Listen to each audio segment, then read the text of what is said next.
Eu quero saudar aqui a mesa, na pessoa do nosso ilustre palestrante, Dr. César Brito. É um prazer, Dr. César, estar com o senhor aqui na mesa. Nós temos certeza de que teremos uma excelente palestra. Nós ainda agora conversamos sobre o tema, né? Sobre o tempo das máscaras caídas. É um tema muito interessante. Acredito que nós teremos uma palestra muito proveitosa nessa parte da manhã e com certeza da tarde também. Saúdo a todos os demais colegas aqui do Físico Brasileiro, componentes da mesa, membros sindicatos, presidentes, diretores de sindicatos, aqui na pessoa da Leila, né, que está deixando nossa mesa mais alegre, né, a presença feminina aqui na mesa. Muito obrigado pela presença de todos, aos demais colegas aqui presentes. E não vamos perder tempo, vamos passar para aquilo que interessa, que é nós ouvirmos o nosso doutor César Brito aqui, com a sua capacidade, com o seu conhecimento. Com certeza nós teremos bom proveito na nossa palestra. Doutor César, a palavra é sua. Fique à vontade, da forma que achar que é melhor para falar. O doutor César Carpinho, até a tribuna, nós anunciamos o seu público. Doutor César Brito é ex-presidente do Conselho Federal da UAB, advogado de várias entidades sindicais, movimentos populares e organizações não governamentais. É conselheiro do Conselho de Desenvolvimento Econômico e Social, CDES, e ainda membro do Instituto Oscar Tassiano, UIA, Abrat, Jutá, Forpressa e IAB. Escreve como articulista do site Congresso em Fórum. Foi presidente da OAB Nacional, presidente da União dos Advogados da Língua Portuguesa. É autor de vários livros, entre eles A Inviabilidade do Direito e Defesa e a Lei da Convocação do Advogado Sindical. Esse último a ser lançado também no encontro. Publicou várias obras coletivas, artigos em revistas e sites especializados. Senhoras e senhores, Dr. César Brito.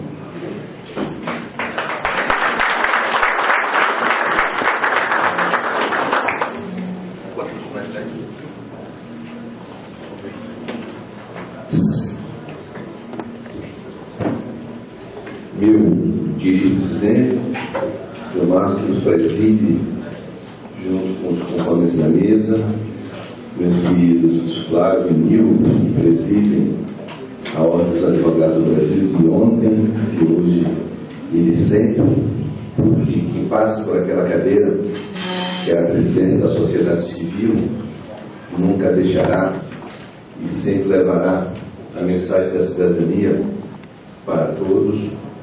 Meus companheiros advogadas e advogados, servidores do fisco, servidores daqui do hotel, das estruturas, a todos minhas saudações humanitárias. Quando o Carol Sena convidou-me para vir aqui, cuidei logo de olhar qual era o assunto do tema e vi que tratava do encontro de advogados e assessores, 3º e 10º, só me engano. Eu estou numa fase muito saudosista da minha vida. Acho que quando eu completo as datas redondas de aniversário, a gente começa a refletir mais sobre nós mesmos. Inclusive, escrevi um livro sobre isso. Firme advogado na luta, que eu conto exatamente os meus 5 anos iniciais de advogados, para os jovens advogados, e mostro o que influenciou a mim como jovem advogado que era. Porque acho que a geração atual ela tem de todas as virtudes, inclusive a da idade, mas tem 2 defeitos. Ela é muito ansiosa, já quer pensar o amanhã como se o hoje fosse determinante de tudo. E tem uma certa também arrogância intelectual com os mais antigos, porque tem mais acesso ao saber, tem mais acesso à informática, tem mais acesso do que os antigos, e olha os antigos como se tivessem aberrações. Até porque a geração vive muito no mundo do selfie, da selfie, de colocar tudo no ar, que é difícil para quem não é. E tem relação com o tema aqui que eu vou falar, que são esses novos tempos. E quando eu aceitei, e eu falo isso no livro, é porque eu acho muito importante os encontros jurídicos no Brasil. Nós fomos pioneiros nesses encontros há 30 anos atrás. Fazíamos vários encontros de advogados. E não havia tecnologia que tem hoje. Nós nos reuníamos ou presencialmente ou contratavam o serviço da Telebrás, da Telegip, que fazia uma reunião simultânea com todos os advogados por telefone. E essa fase inicial foi tão importante que nós conseguimos mudar várias jurisprudências no Brasil pela troca de experiência. Os encontros jurídicos formularam, eu falo que a nossa geração mudou a justiça do trabalho, que era a justiça de desempregados, por exemplo. Quem é advogado na justiça do trabalho é novo, jamais poderá imaginar que as reclamações trabalhistas eram compradas em livraria. As pessoas diziam, eu quero uma resma de reclamação trabalhista, porque só se pedia hora extra e equiparação salarial. Já estava o espaço vazio para preenchimento. E essa geração, depois de vários encontros, trouxe para a Justiça do Trabalho outros temas, ações cautelares, conflitos salariais. Aí se falava que nunca teve uma crise econômica como a de hoje. Quem viveu lá atrás sabe que nós tínhamos uma inflação de 84% por 32%. Quem viveu lá atrás sabe que teve um conflito salarial que deixou todo mundo com R$2.000 em termos de hoje nas nossas contas. Então as crises sempre aconteceram e nós respondíamos, nós advogados, com esses encontros.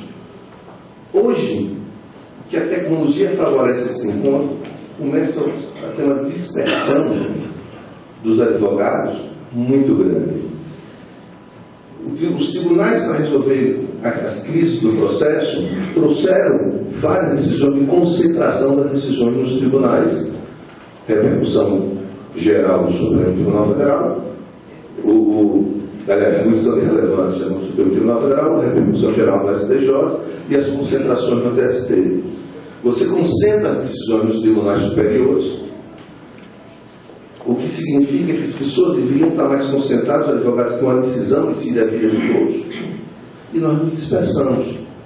Esse foi um paradoxo que nós estamos vivendo hoje. Os tribunais concentram as decisões e nós não conversamos mais.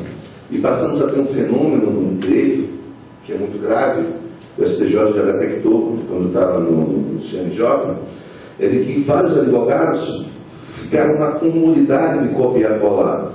Eu copio uma petição, eu faço assim, copio o corpo da petição, mas não copio a alma dela, porque não fiz, não vivi, não fez parte do encontro coletivo, e para azar, ou não, ou coincidência ou não, esses processos são pensados para julgamento como referência. Veja, a concentração do tribunal exigiria de nós, advogados, uma união maior, porque o nosso processo pode ser pensado e servir de referência para todos. E nós não nos preocupamos mais com isso. É preciso, por isso que eu achei que esse encontro ele é fundamental, saber que são 10 os encontros, significa que os assessores estão conversando mais, estão debatendo mais, para que não ocorra esse fenômeno de se escolher processos que não tem ninguém acompanhando. Vou dar 2 exemplos de como é importante ter o acompanhamento e essa unidade de vocês. Um, talvez Cláudio queria falar, não sei se Cláudio já chegou, que é sobre o direito de greve. O Supremo Tribunal Federal estava em greve os servidores do Poder Judiciário Federal, estava em greve os professores e em greve os previdenciários. O Supremo, incomodado, porque era greve na sua própria casa, resolveu, numa sexta-feira, publicar o julgamento para a quarta, era um feriado no meio, para julgar o direito de greve dos servidores públicos, em repercussão geral. O que ali se disse estava decidido por Brasil. Na sexta-feira, para ser julgado na quarta. Pensa-se um julgamento de um advogado no interior do Rio. E não tinha ninguém acompanhando. O julgamento que ia decidir sobre o direito de greve, que é um sistema daqui, ia ser julgado sem nenhum advogado acompanhando. Como nós estávamos com o amigo Cury, ele teve que escolher com o amigo Cury dos 3 que estavam em greve: servidores do Poder Judiciário, previdenciários e professores. Foram nossas categorias e fomos lá com o amigo Cury. Mas quando eu percebi que não havia um advogado acompanhando, tentamos localizar o advogado. Facebook, site da OAB, entrei em contato com várias pessoas, conversei até com o advogado errado, pelo homônimo, que vai ser o processo que vai julgar o destino do país. Depois de muito tempo, no dia do julgamento de manhã, localizamos o advogado. Era um mandado de segurança. 10 anos. Já tinha sido resolvido o problema da greve naquele mandado de segurança. O advogado manda a procuração para Wagner, um dos advogados, e ele desiste do mandado de segurança. Não se queria ali que julgasse aquele processo que acabaria com o direito de greve dos servidores públicos, e o tribunal ia julgar com base na emocionalidade de que era uma greve contra o presidente do Supremo Tribunal Federal. Há um precedente, que vocês já sabem disso, de que o mandado de segurança pode ser desistido a qualquer tempo, mesmo depois de proferida a decisão. Naquele caso, se fosse desistido o mandado de segurança, não teria o julgamento que eles queriam. Mudar a jurisprudência exatamente naquela hora, para dizer que só cabe a desistência do mandado de segurança em repercussão geral quando o processo não for ainda proprietário virtual. Muda a jurisprudência. E estava se dizendo lá, olha, nós estamos mudando a jurisprudência, viu? Nós estamos mudando a jurisprudência, porque nós queremos julgar o direito de greve dos servidores. Graças à tese que nós defendemos, o processo saiu de pauta.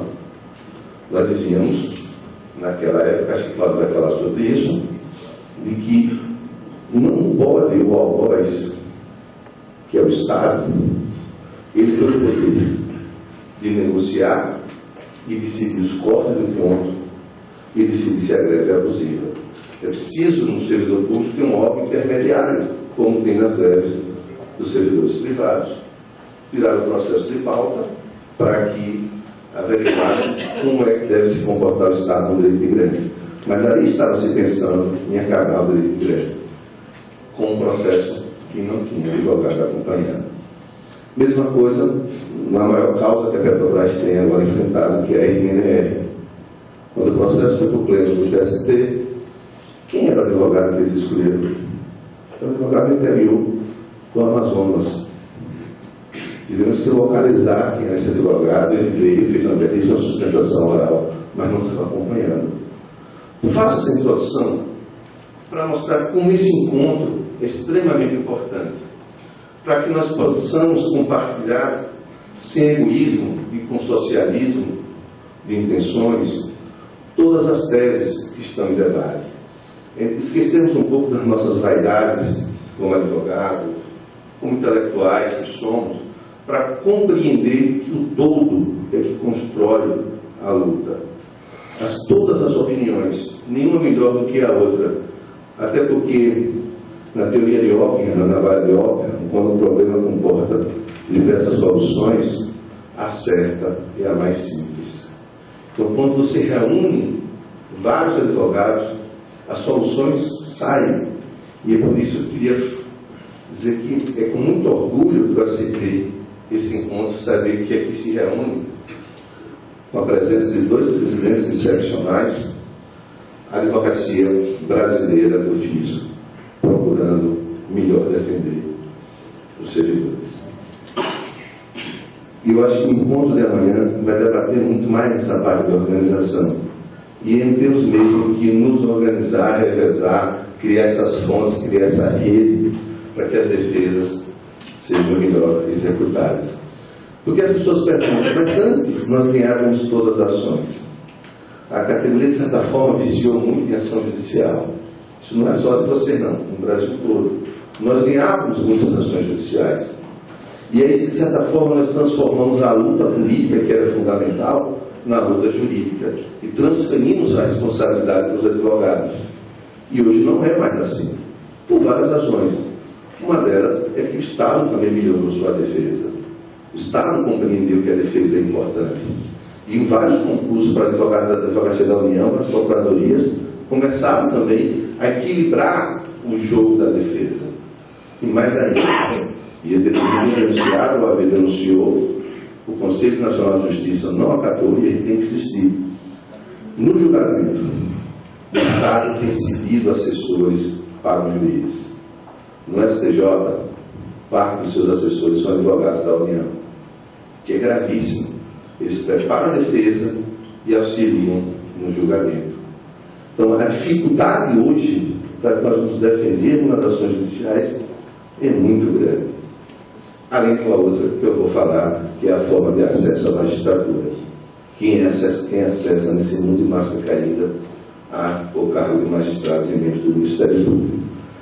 Você vê, a dificuldade aumentou, o poder de defesa do Estado também, e a única solução é responder com competência, com qualidade, com unidade provocada por encontros como esse.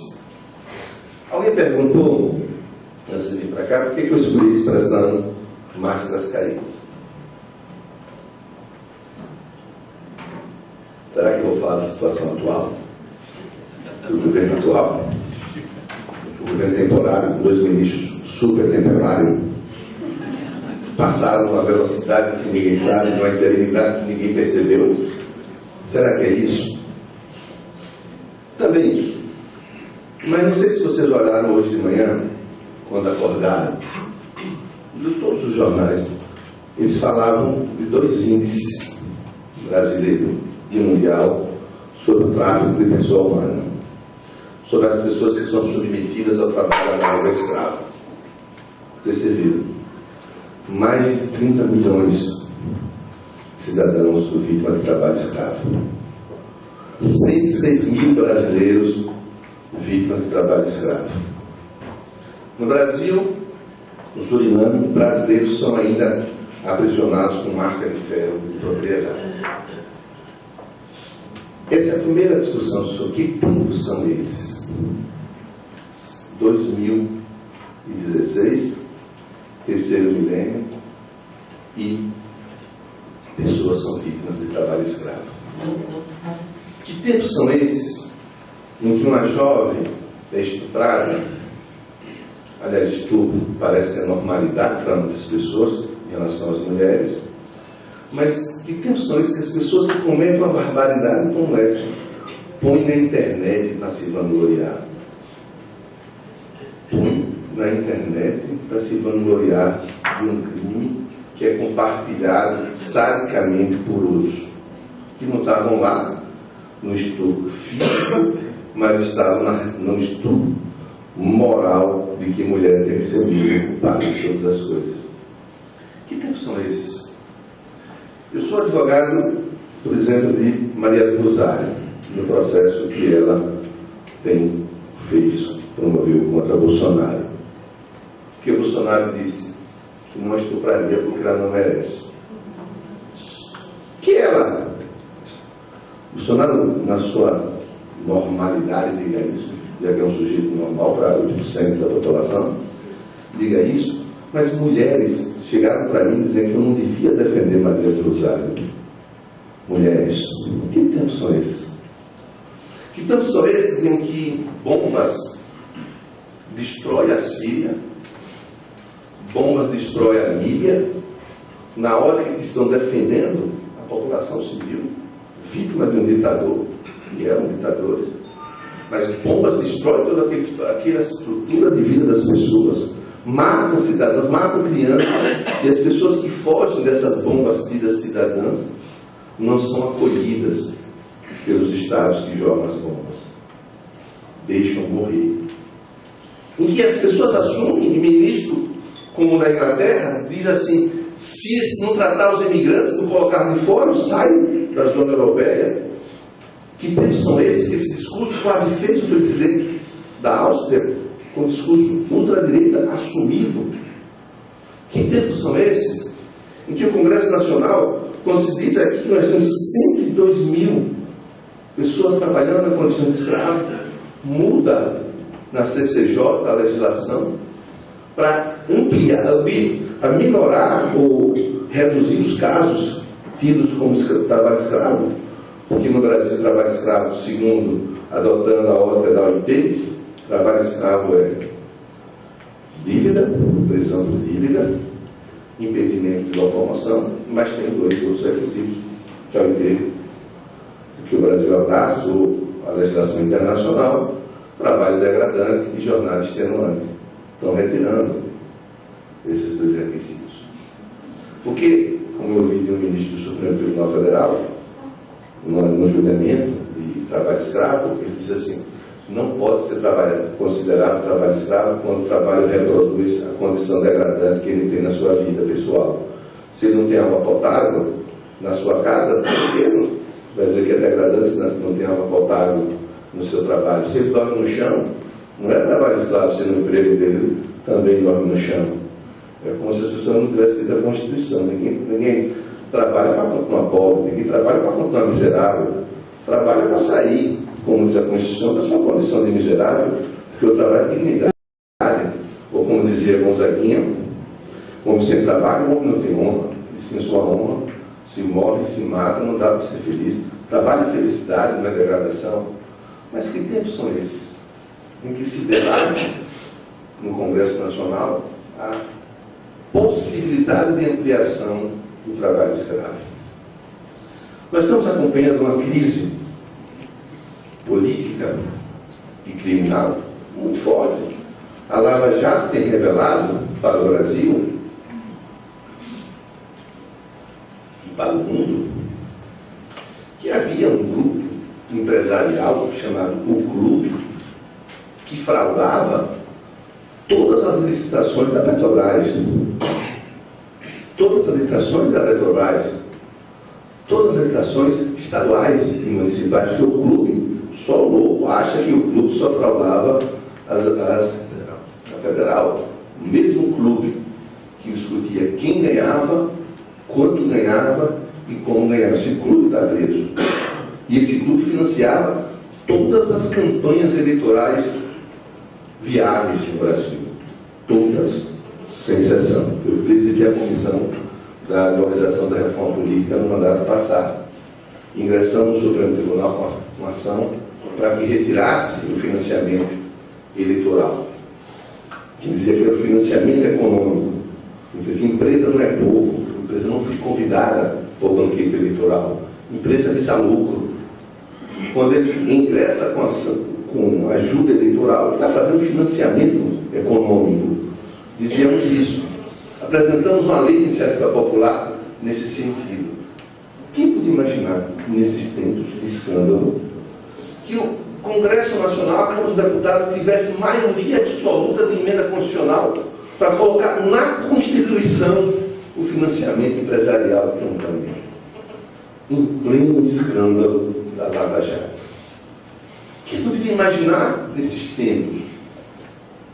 Quem poderia imaginar que em um tempo em que o trabalho é levado à condição de dignidade, em que depois de sangue, suor e lágrimas a gente começa a ter uma legislação favorável aos trabalhadores na Constituição, quem poderia imaginar que estamos prestes a ter aprovado no Brasil a terceirização da atividade fim para o Estado também? Quem poderia imaginar? Lembro eu que fiquei muito chocado, falava para as pessoas, eu fui dar uma palestra em Macau, e ao meu lado um jovem empresário brasileiro que estava construindo uma empresa na China. E eu perguntei, mas por que você está investindo na China? O Brasil está crescendo rapidamente. Falando do tempo do Lula, não são os tempos atuais. Nem da presidente saindo, nem do temporário, falando lá atrás.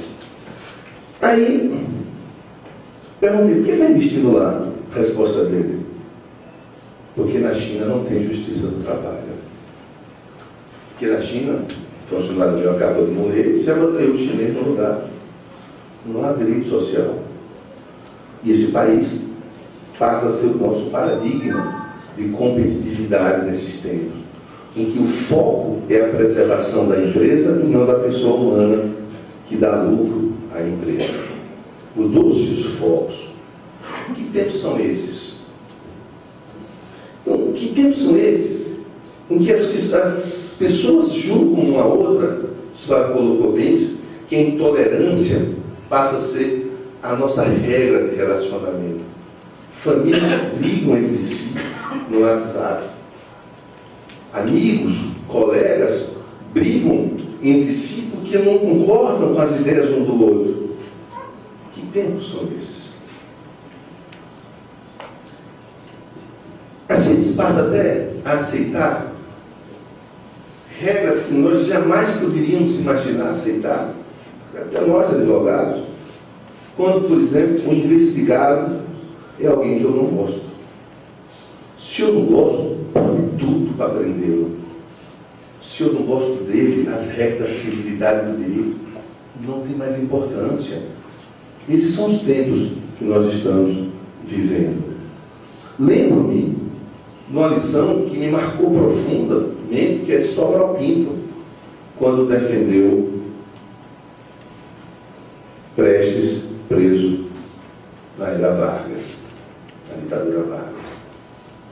Preso, torturado, como todas as ditaduras naquele período do Estado Novo, não havia habeas corpus, não havia possibilidade da defesa do preso, não havia instrumento para defender o preso político, e Sobral o defendeu, todo mundo sabe dessa história, invocando a lei de proteção ao animal, dizendo que se o animal é homem, se o homem é animal, tem que se aplicar a regra de proteção animal, usando o julgamento de um português que tinha sido preso porque bateu no seu cavalo.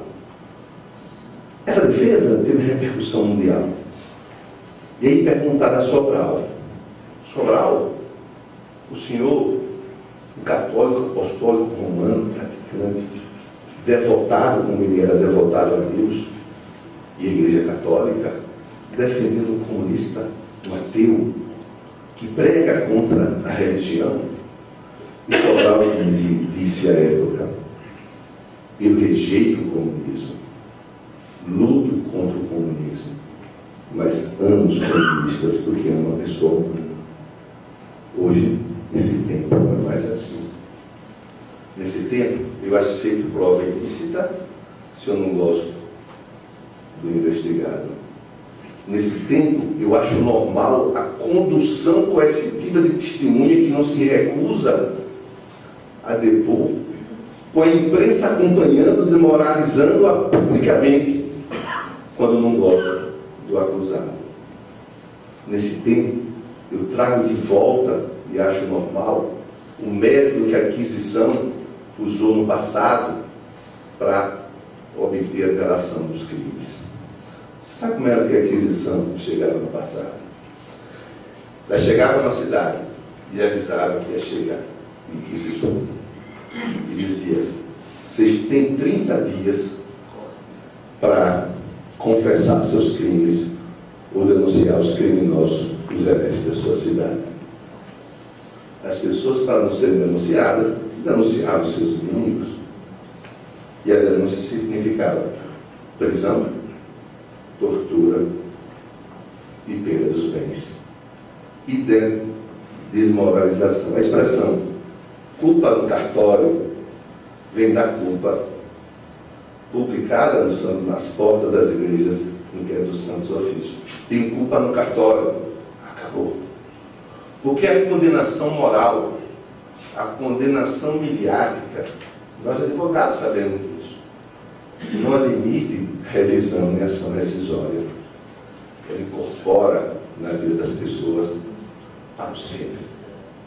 E nós achamos normal as delações premiadas, em que as pessoas roubam 100 milhões, fazem a delação do seu inimigo, comprometendo a devolver metade, com o mesmo tempo. Nós achamos isso normal, porque o que nós queremos é condenar aquele que eu não gosto. Eu quase fui linchado, porque publicamente disse que era um absurdo um ministro do Supremo Tribunal Federal, em decisão liminar, à noite, quando o pleno estava para se reunir à tarde, em decisão liminar, suspende o mandato de um presidente do Congresso Nacional. As pessoas dizem: mas a Cunha não presta. Mas não era a Cunha que eu estava falando. Estava falando da democracia. Não é correto uma decisão liminar, monocrática, afastar o presidente do poder, porque eu não gosto dele, porque eu sei que ele é corrupto, porque eu quero ele afastado, e quero. Estava comentando para o Estado que o ódio que unha tem da OAB, e é um órgão público, já tentou várias vezes acabar com o exame de ordem, várias vezes nos submeter ao controle do Tribunal de Contas, colocava isso nos outros idosos, o ódio exatamente porque nós fomos contra de ser relator do CPC. Para dizer que não tinha condições de ser relator do CPC, ele tinha sido designado, passou a ter ódio pela ordem, porque ele vive de ódio. Mas o ódio que ele tem por nós, nós escolhemos, não permitiu que eu achasse um absurdo para a democracia afastar um mandato eleito. Quando a Constituição diz que só pode ser afastado por decisão judicial propositada pela própria, analisada pelo próprio Congresso. E sabe por que essa regra existe? Sabe por que a regra da preservação existe?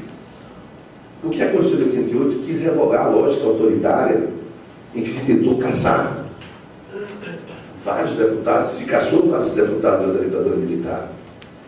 E a das crises mais fortes, que resultou no afastamento de 3 ministros do Supremo Tribunal Federal, se fez quando o Congresso se recusou a caçar o deputado Márcio Moreira Alves. Sabe por que deveria ser caçado? E o Supremo manteve a decisão da Câmara e foi afastado compulsoriamente 3 ministros, Hermes, Evandro e Vítor Nunes Leal, porque ele disse a declaração pública, exceção de que as mulheres deveriam fazer greve de fome, as mulheres dos militares, enquanto o regime repressor estivesse em vigor. Não fala ditadura, porque quando fala em ditadura, foi o Cleal Nasmo que disseram na época as mulheres fazerem greve de fome contra a ditadura. Iam ser caçados. Então, a Constituição de 88 traz em nome do benefício e que é preciso proteger o parlamento. Ainda que eu não gosto do parlamentar. Mas nós achamos que era normal. Vibramos quando um presidente de uma casa é afastado por decisão democrática, quando o próprio tribunal estava ali, reunido à tarde para decidir em forma coletiva. Nós achamos normal. Nós achamos normal e parabenizamos quando o Supremo Tribunal Federal quebra um dos princípios fundamentais da democracia, que é a presunção da inocência. Por quê? Vai dizer, não, temos que acabar com o princípio da inocência, porque nós queremos ver as pessoas presas. Uma vez alguém disse para mim, mas a culpa é dos recursos, a quantidade de recursos do CPC antigo. Aí eu estava num debate, às vezes, com o presidente do tribunal, não sei se foi, não lembro onde foi, um debate com ele dizia, a culpa é dos advogados que recorrem. E estavam julgando um prazo de um processo que tinha ficado 10 anos no tribunal. Eu disse, pois é, a gente teve 15 dias para recorrer, o senhor teve 9 anos, 11 meses e 15 dias para julgar. A culpa é minha? Porra, a culpa de quem é? Então, nós chegamos agora a achar que a culpa, que a presunção da inocência não vale. Quando o próprio Supremo Tribunal tem dados estatísticos, o STJ tem dados estatísticos mostrando a quantidade de decisões que são reformadas, criminais que são reformadas pelos 2 tribunais superiores. Então, nós vamos começar a desaprender o que nós dissemos, que mais vale um preso solto, um culpado solto, do que um inocente preso. Vamos dizer que, como os dados estatísticos dizem que 20% das decisões dos tribunais são revogadas pelo STJ, 20% de pessoas presas inocentemente, porque nós não gostamos de alguns que estão sendo investigados. Tempos são esses. Essa é a provocação que eu tenho feito nas minhas manifestações. Eu lembro quando eu tive a honra, com os advogados, me deram a honra de presidir a ordem, que algumas operações nacionais estouraram no país. Uma delas queria prender alguém que eu queria também ver preso ideologicamente, um banqueiro famoso aqui. Em umas operações, ele estava lá para ser preso. Quando essa operação estourou, não deixaram que os advogados tivessem acesso a esses presos. Eu estava na sessão do Conselho Federal, suspendi a sessão, e com os 81 conselheiros foi ao Supremo Tribunal Federal peticionar para que os advogados tivessem acesso aos autos. Quando eu saí, uma coletiva na imprensa, uma jornalista me pergunta, da Globo, eu não lembro de ter visto a OAB se mobilizando para garantir o direito dos advogados assim. É porque tem réu rico? O senhor não se mobilizou quando a mulher foi presa com a margarina no supermercado? Pergunta da Globo. Eu respondi para eles assim, eu não lembro de vocês televisionando na hora que a mulher da margarina foi presa. Não lembro. Vocês não mostram do pobre. Vocês não ligam para pobre. Quando nós saímos para defender os pobres, vocês dizem, lá vem aquela turma de direitos humanos que gosta do marginal. Porque para vocês, pobre é marginal. Vocês não ligam para a Defensoria Pública. Nunca vi reportagem mostrando a deficiência da Defensoria Pública. Vocês estão aqui porque vende jornal. Sensacionalismo vende jornal. Se vocês começarem a olhar mais para o povo, talvez comece a melhorar o país. Claro que essa resposta não saiu. Mas hoje, nesses novos tempos, o direito de defesa começa a ser torpedeado por nós mesmos, advogados, porque que a opinião pública diga, mas nós, advogados, e eu vejo esse debate na nossa casa, dizendo que tudo pode, porque não gostam do investigado, dos investigados. E eu não gostava desse rapaz, eu queria preso, mas não queria prender a minha consciência de advogado e a importância do direito de defesa. Quando o ministro do Supremo Tribunal Federal, nesse mesmo caso, comete a arbitrariedade de dizer que depois que os advogados tiveram acesso aos autos, começaram a ter vazamentos seletivos, eu processei criminalmente o ministro do Supremo Tribunal Federal. Um habeas corpus que é precedente para todos nós. Mandou trancar a ação penal que ele fez ajuizar contra os advogados do banqueiro Daniel Dantas. É preciso que nós, nesse tempo, somente nós, advogados, compreendamos que o direito de defesa é fundamental para a cidadania. Que ele foi criado e que nós, advogados, fomos criados, e está lá na Constituição dizendo isso. Nós somos essenciais da administração da justiça, invioláveis em nossas manifestações. É preciso que nós compreendamos, como está lá na nossa lei, a lei da advocacia, que o medo de parecer impopular perante a opinião pública ou desagradar a autoridade pode deter o advogado no seu mistério, no seu ofício. Não é fácil nesses tempos em que o moralismo, ou a ânsia de ver todo mundo preso, não é fácil ser advogado. Nós fizemos uma vez uma pesquisa na ordem, só você não estava nessa época, procuramos saber dos jornalistas por que os advogados são queridos, a ordem da advogada é querida, é respeitada, uma das instituições mais respeitadas da sociedade civil, e o advogado não é. Qual a razão dessa dicotomia? Se nós, às vezes, somos confundidos com ladrão, o presidente da União não é confundido com Alibaba e seus 40 ladrões, é elogiado como cidadão, presidente da sociedade civil. Qual a razão disso? Aí, a empresa que nós contratamos nos respondeu. É porque a ordem, quando vai a público, vai defender a causa boa, a causa da cidadania. Falamos a mesma linguagem. Quando a imprensa quer falar de alguém, nos chama, e a gente ajuda. Então nós estamos na boa, continua boa. Não entramos nas bolas divididas da sociedade. O advogado entra.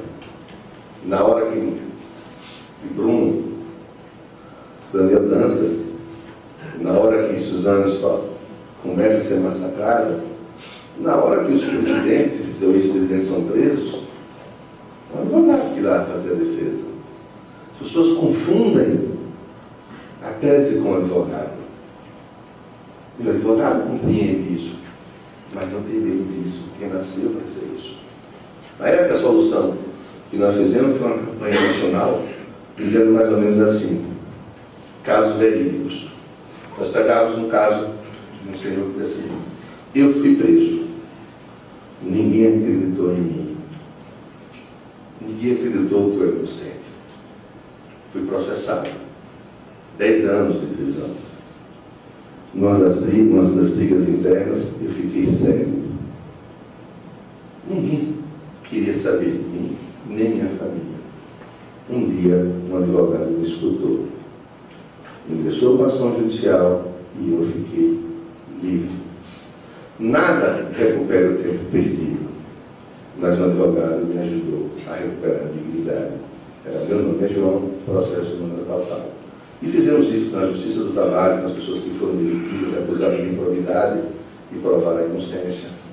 Esse trabalho nosso não é visível, porque só é visível àqueles que a imprensa elegem como paradigmas do seu sensacionalismo social. Na minha época, eu não manifestei nenhum dos casos, que foi o caso Nardoni, daqueles pais que eram acusados de matar uma filha. Não me emocionei. Não me emocionei. E a imprensa me procurava, não dava resposta. Não queria falar. Achava que era um dramalhão. Era um caso desses dramas sociais que acontecem na vida das pessoas, que a imprensa tinha transformado numa novela mexicana que nós ligávamos e está passando o tempo todo. Não falava. Não achava que era assunto da hora. Aí uma vez saí do Supremo Tribunal Federal, sou cercado, e aí me pergunta, e o caso da Armanda? Eu disse, vocês não sabem o mal que vocês estão fazendo aos filhos adotados nesse país. Vocês não sabem o medo que as crianças estão tendo das mães que não são as biológicas. Todas estão achando que vão ser assassinadas. Porque eu tinha participado de várias reuniões de pais e alunos, e as filhas adotadas estavam com medo, porque as pessoas não olham a repercussão do que se passa diariamente. O importante é a notícia, a novela, o popstar. Mas que tempos são esses que a gente não reflete sobre essas discussões? Que a gente reproduz o que querem que reproduza. Vou dar outro exemplo que eu acho que ninguém reproduziu. Há pouco tempo atrás, o depoimento do preso via teleconferência, que foi aprovado. Como é que isso nós aprovamos a quebra do princípio fundamental, que é o direito do cidadão conversar com o seu magistrado, olhar nos olhos do magistrado? Vocês mulheres sabem mais do que nós qual é a importância do olhar. Vocês conhecem porque falam com os olhos, como quem está mentindo ou quem não está mentindo.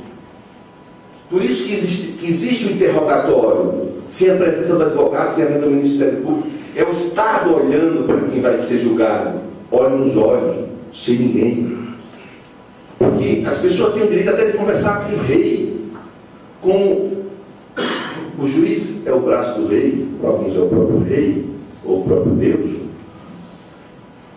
Esse interrogatório tem essa simbologia histórica do Estado conversar com o investigado. Mas colocaram um computador no meio. E vários de nós defendendo isso.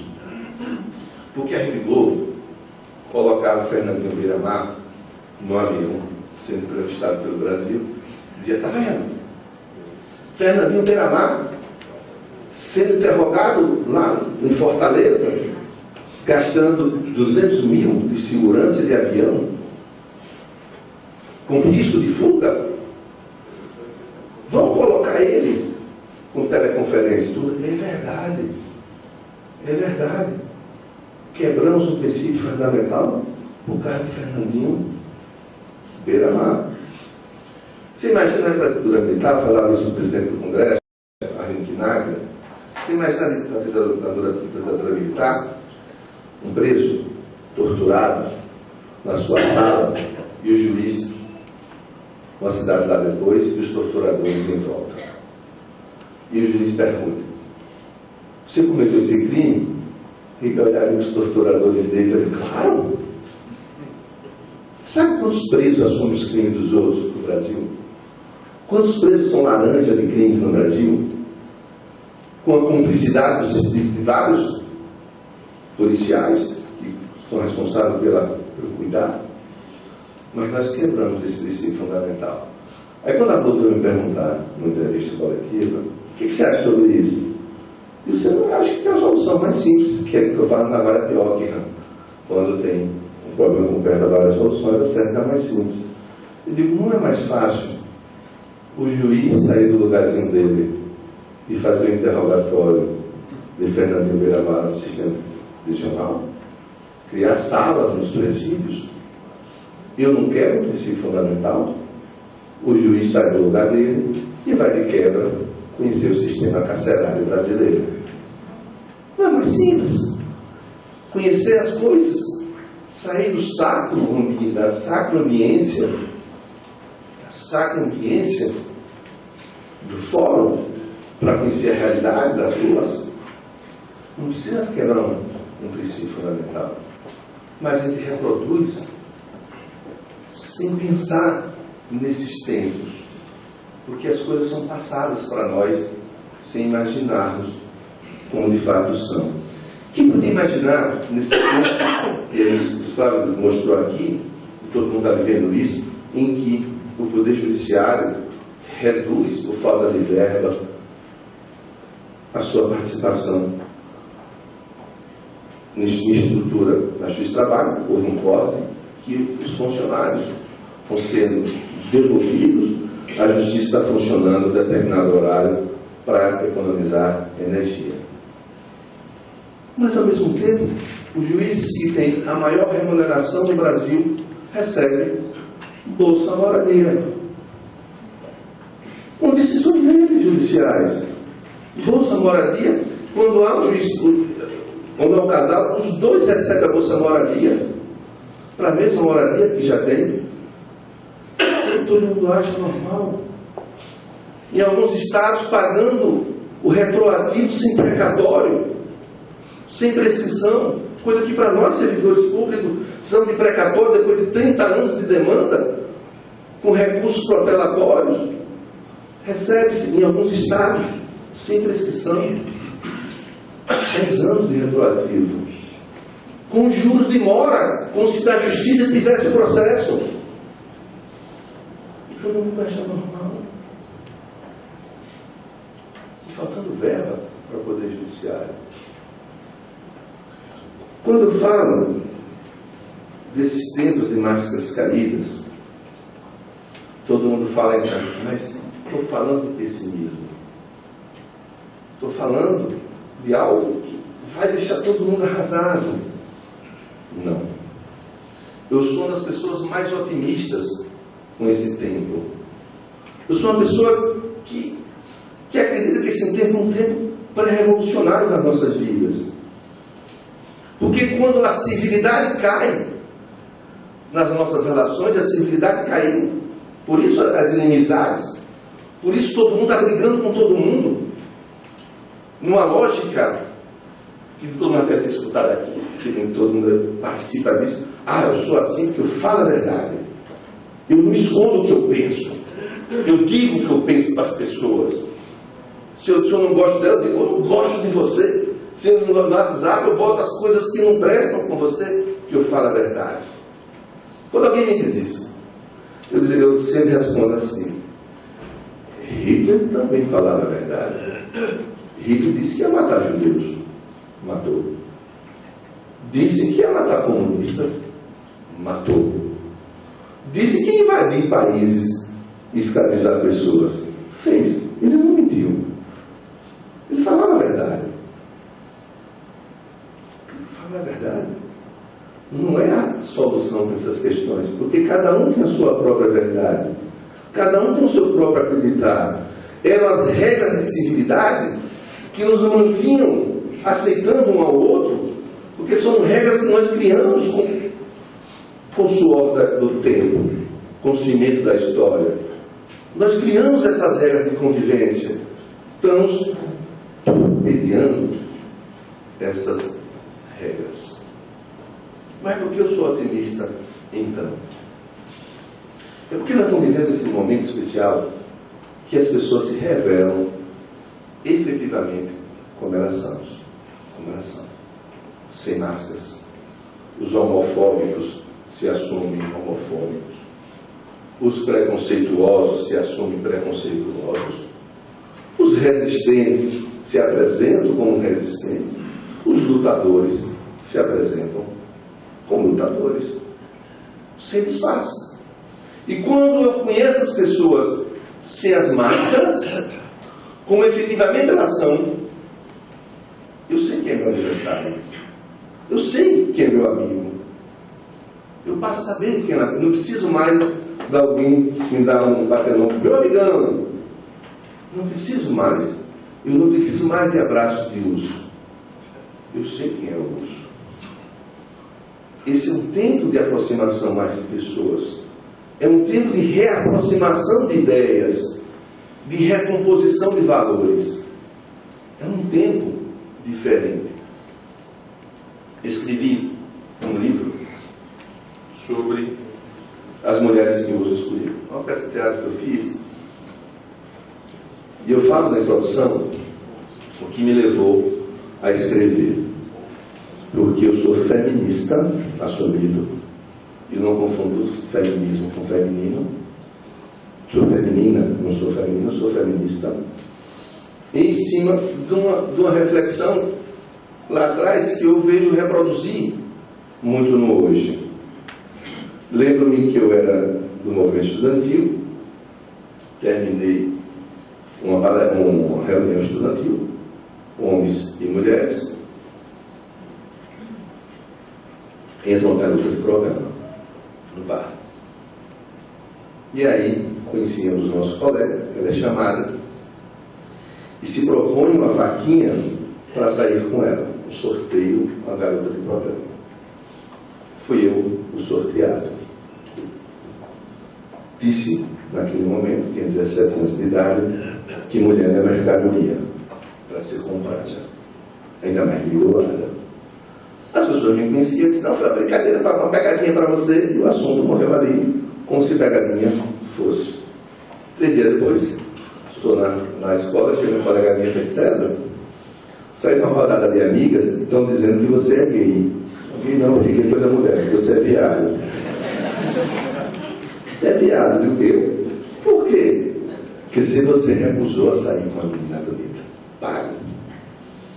Aí, a gente começa a perceber que o machismo nasce do útero feminino também. Porque a gente reproduz esses valores sem pensarmos. Os valores são reproduzidos o tempo todo quando diz assim: soltem, desprendam suas cabritas que o bode está solto. Porque acho que um homem tem que sair fazer isso, a mulher tem que ficar guardadinha. Os filhos trazem os namorados para casa, as filhas não podem trazer os namorados para casa. Eu falo porque os meus trazem, os meus e as minhas. Todos viajam juntos há muito tempo. Então, é preciso nós começarmos a compreender nesses tempos, tirar o que é de preconceito em cima das coisas, porque esse é o momento que as pessoas estão sem máscaras. Eu, quando ensinava, às vezes eu fazia essa pegadinha nas palestras também, não faço mais. Quando eu ensinava, eu pedia no meio da aula, e fiz isso por vários anos, que uma aluna me desse uma cantada no meio da aula, uma cantada exagerada. Ela dizia, professor, você veio muito gostoso hoje. Você imagina o impacto de uma informação de uma aluna na sala de aula chamando o professor de gostoso. Eu parava a aula, ia para o quadro, e a Maria perguntava um a um por que ela tinha me chamado de gostoso. Uns diziam, porque ela é safada. Aí eu falava, safada. Outra, por já tem bom gosto, agora míope. E aí sucessivamente botava todas as respostas numa certa coluna criada por mim. Quando terminava, ela dizia, veja, o mesmo fato, uma cantada em sala de aula. Ela gera esse mesmo fato várias interpretações, todas falando a verdade, todas interpretando segundo seus conceitos e segundo seus próprios preconceitos. Os machistas diziam que era safada, era P, os feministas, livre expressão, direito dela, e aí sucessivamente. Nós advogados, nós cidadãos, mas nós advogados, que temos o dever de lutar por justiça, é a nossa razão de ser, é por isso que nós existimos, por isso que a Constituição nos coloca ali por diversas vezes.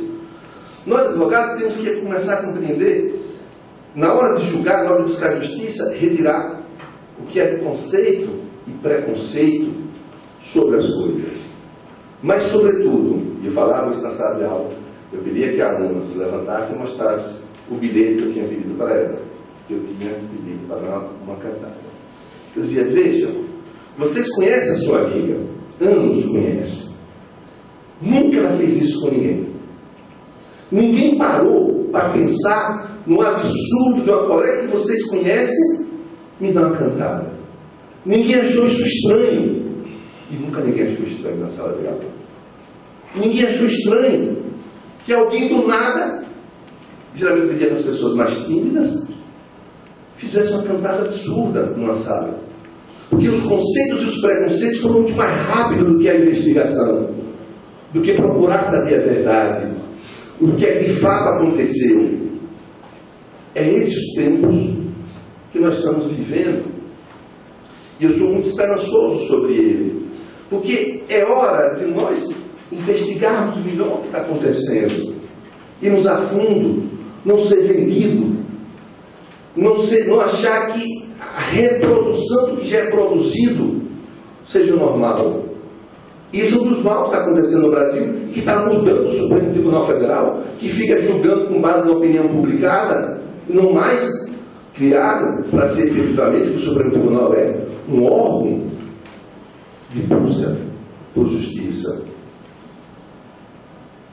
Há uma frase, e eu vou encerrar por causa do tempo,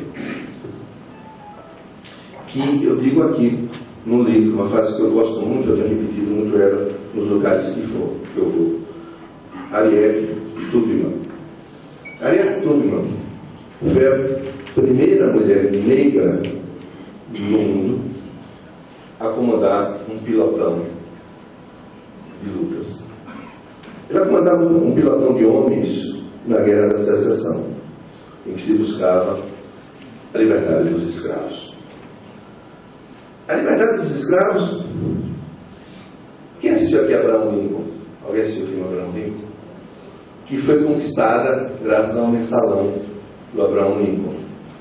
O mundo estava, os Estados Unidos em guerra, ele convoca um congresso em plena Guerra da Secessão, que só votava os estados do norte que estavam em guerra com a liberdade, e propõe a emenda 13, que fala que todos os homens são iguais por nascença.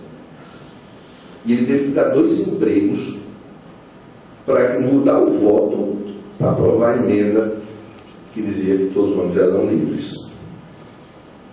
E só conseguiu porque mudou a redação. A redação ficou: todos os homens nascem.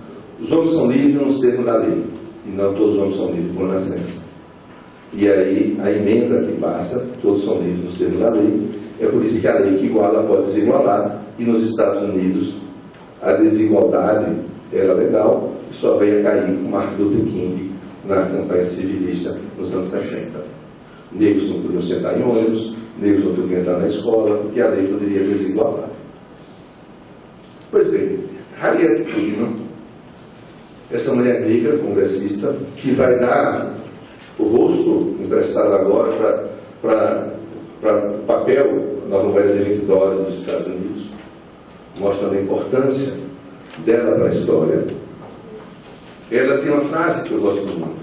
Ela diz assim: na minha vida libertei milhares de escravos. Não libertei mais porque eles não sabiam que eram escravos. Essa frase é uma frase muito importante para nós refletirmos no hoje. Nesses tempos difíceis, nós começamos a refletir o quão nós somos escravos das opiniões publicadas, da modernidade, da ideia de que uns são melhores do que os outros mesmos, o quão nós não somos escravos. Eu gosto daqueles que compreendem, e é por isso que o revolucionário ele é incompreendido, porque o revolucionário tem como função levar a discórdia onde há concórdia, onde há paz, a paz de deixar que se muda o mundo no canal de televisão, reclamando da novela se está ruim ou não, e ele vai dizer que isso está errado. Você não pode ser feliz quando seu irmão vizinho é infeliz. Se nós não compreendermos que é preciso fazer, e o mundo muda pelos que fazem, o mundo não muda pelos que se acomodam, porque se é para ser assim, nós não vamos mudar nunca. E eu acho, não tenho certeza, que todos os exemplos do mundo foram exemplos de pessoas que ousaram desafiar a lógica do mal. Eu vou citar 2 líderes, só para encerrarmos 2 minutos. Um chamado Siddhartha, que muita gente já ouviu falar dele. Siddhartha foi criado numa cidade maravilhosa, linda, de ouro, com todos os prazeres do mundo. O seu pai, o rei, achava que não deveria conhecer a pobreza. Achava que não deveria compreender, ao não conhecer a pobreza, conhecer a dor. Um dia ele sai de um desses caminhos dessa cidade encantada e vê 2 pobres, fedorentos, mal cheirosos, pobres, mendigos. Estranho para o mundo que ele viveu. Procurou saber o que era a pobreza. Que fez Siddhartha? Deixa a redoma e vai ao mundo pregar o caminho reto. Ele deixa de ser Siddhartha para ser Buda e muda o mundo. Um outro que todo mundo conhece como Jesus Cristo, que andava com as mulheres, quando era proibido andava com as mulheres, que andava com os pobres, quando a opção não era andar com os pobres. Ele diz para todos nós a importância da revolução pelo amor. Ele disse que tem um filme que eu recomendo que todo mundo assista, A Última Tentação de Cristo, de Scorsese, que foi proibido na época pela igreja. Eu assisti no Rio de Janeiro, no corredor polonês, rezando para salvar minha alma. E ele mostrava um Cristo que, como todos nós, tem dúvida. Como todos nós, sindicalistas, tem dúvida. Por dúvida de por que eu tenho que estar aqui em Goiás, ouvindo um cara falar besteira, quando minha família está lá em casa? Por que eu tenho que me sacrificar nas lutas das greves, se os caras estão lá furando a greve para ter um aumentozinho diferenciado? Por que tem que ser eu? Por que eu tenho que sacrificar minha vida, nós advogados, enfrentando polícia, passando final de semana em reunião? Por que eu tenho? Eu não poderia estar com a vida mais cômoda. Cristo, nesse filme, tem esse dilema. Não só quando ele depois compreende que é preciso fazer a revolução pelo amor, mas a outra ele diz, tem que ser. É preciso que as pessoas digam para nós mesmos, temos que ser nós. É a nossa função, é a nossa missão. É nosso papel de dirigentes sindicais e de advogados enfrentarmos toda essa arrogância que agora que está despida de máscara. É a nossa função mesmo. Tem hora que nós não desanimamos. Tem hora que dá vontade de mandar tudo para casa, todo mundo sabe. Dá vontade mesmo. Mas aí, quando nós vocês tiverem essa vontade de mandar tudo para aquela coisa que pariu, se tiver essa vontade, lembre de uma mulher que foi transformada em santa agora. Madre Teresa de Calcutá, quando ela dizia para as pessoas que às vezes ela mesma, embora santa, se desanimava, achava que não tinha solução nesse mundo de insensibilidade, que era uma gota de um oceano de insensibilidade. Aí ela, quando chegava esses momentos de desilusão, de conversar consigo mesmo, ela dizia: realmente, às vezes eu sou uma gota diante do oceano. E aí conclui: mas o oceano seria menor se lhe faltasse uma gota. A nossa função é de sermos gotas de um oceano que um dia chegará para todos nós. Sem máscaras. Obrigado.